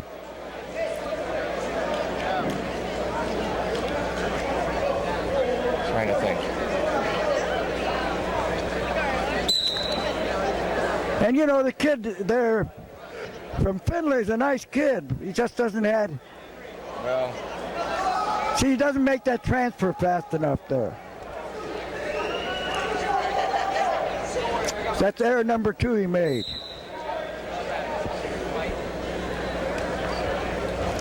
Plus he went to both knees. But where does he get this?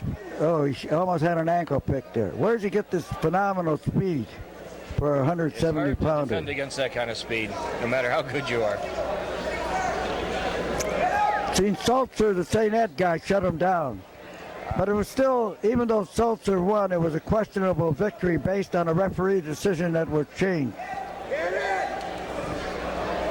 Hey, look at this, the kid hit the same move on him, tit for tat.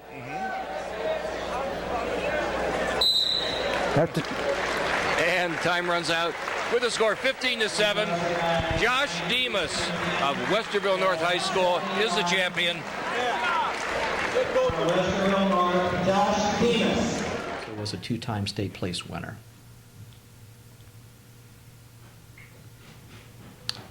At 189 pounds, Curtis Schaefer versus Andy Porter. Curtis wrestled at Ashland, and he was a 3-time state placer. He had a high school record of 192 and 20 with 116 pins. Andy wrestled at the University of Cincinnati. While at Cincinnati, he worked in the internal audit. While at Cincinnati, he majored in business. Currently, he is working as an internal audit coordinator for Sterling Medical Association. He also volunteered his time at his high school alma mater. In the 215-pound weight class, Anthony Wise of Maslin Perry versus Cody Bloom from Napoleon. Not too much information on either one. Anthony was a 4-time OHSAA wrestler, qualifying in 2010. Cody attended Ashland University, and in high school he had over 100 wins. Our next weight class, Bob, is 215 pounds. Here we're going to see the Okay, it number looks 1 like we and got number some 2 real seed. athletes here. Linebackers. Okay, get them off. We're looking at Anthony Wise, the number 1 seed from Maslin Perry in the white singlet, against Cody Bloom from Napoleon High School, the number 2 seed in the black singlet. I think that's where Wojo came from originally, Napoleon. That's up near Toledo. I think so. All right, both boys got low center of gravitation.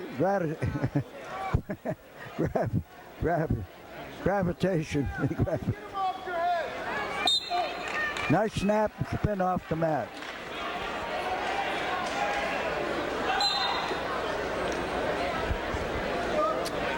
.30 seconds gone in the first period. Ooh, now that was a bad shot.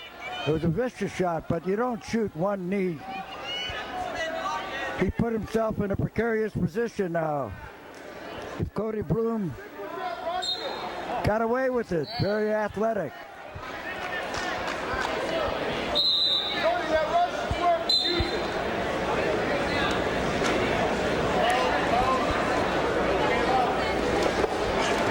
There it is, throw.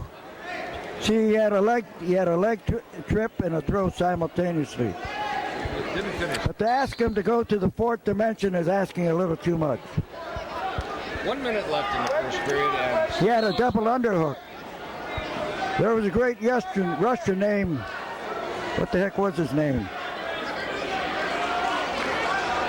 He used to double underhook and spin you around and foot trip you, and you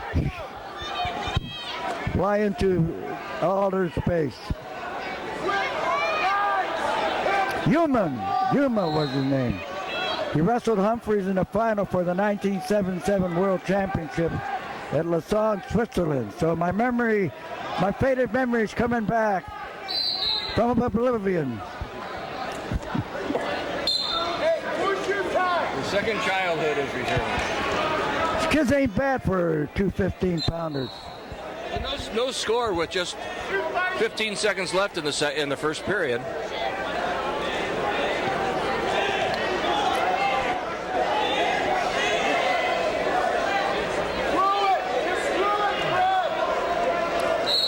Okay, we finished the first period with no score. Typical 215-pound. Everything's copacetic. We've had some dynamic action, but no scoring off of it.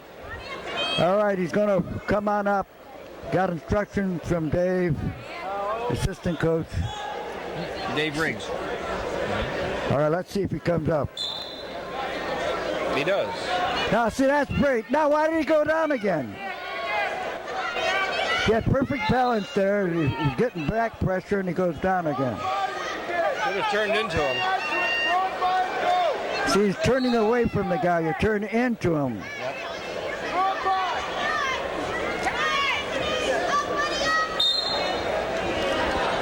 No score still.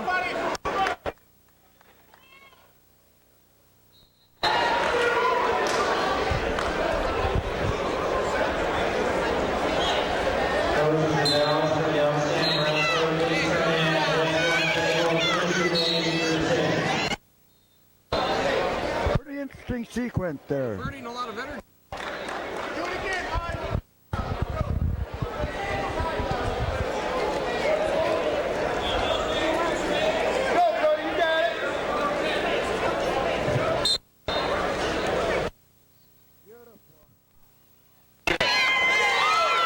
What a reverse.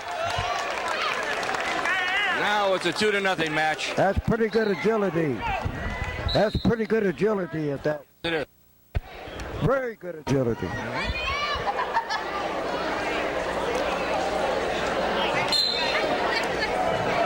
See, Perry seems to do a good job of developing 2 or 3 kids per session. It seems they don't get that overall power, but they have very good performers in segregated weights. Now they got this guy off the football team. He's not in bad condition considering football's late endurance. 2-1. Oh boy, did he catch him. And 4-2 now. That's where a lot of coaches misses the boat. These guys that shoot out, they got to learn to under and over and flatten them out on the way in. 1 minute left in the second period, and 4-1 is the score. However, this could be a reversal here.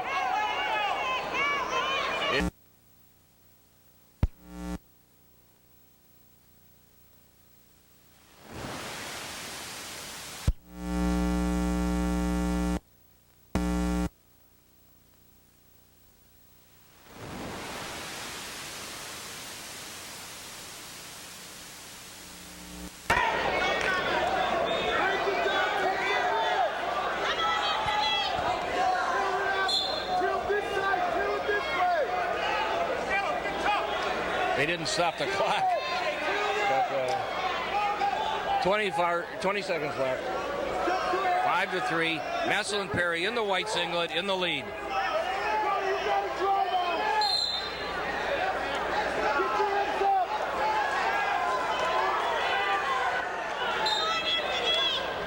Turned out to be a pretty bitter battle. Anybody's match.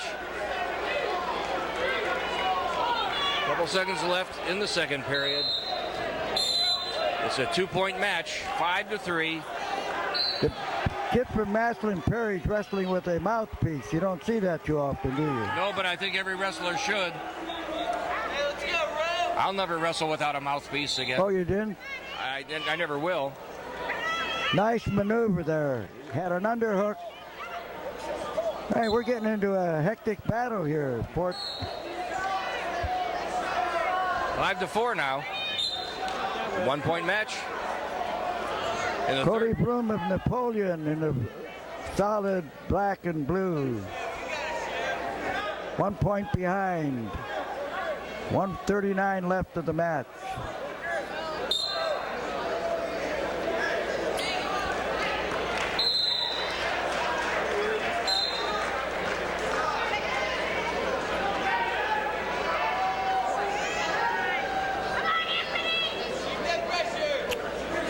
Now that was foolish.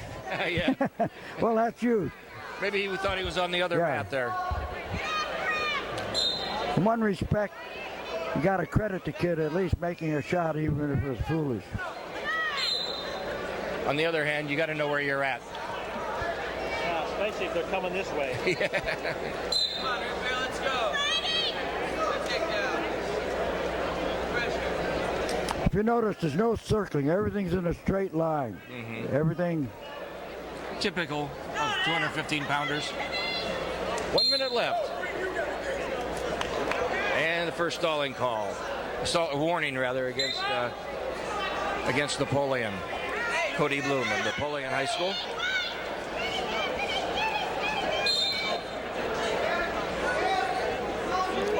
Okay, the match is growing in intensity with less than a minute. A 1 point differential. Victory, there it is. Keep it going, keep it going. It's going to go right into our lap. 47 seconds left. Still a 1 point match. The leader in the white singlet is Anthony Wise of Maslin Perry High School.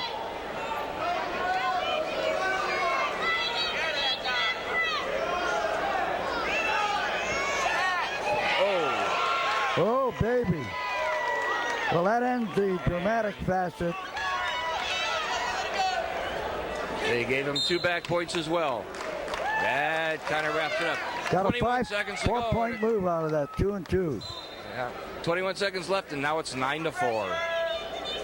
9-5. Okay, so anyway, the youngster Cody Bloom of Napoleon went down fighting. He tried. 5 seconds. 3 seconds.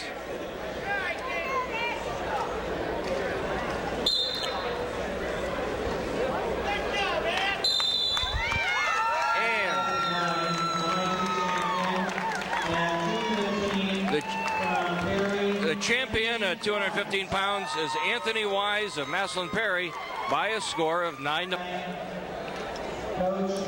Now we get into the real classy boys. St. Edwards, Nick Salzer put on a 23-8 convincing demonstration. Fantastic.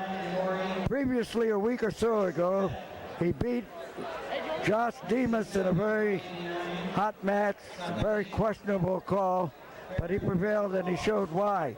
These two got to meet because that will set the arena on fire.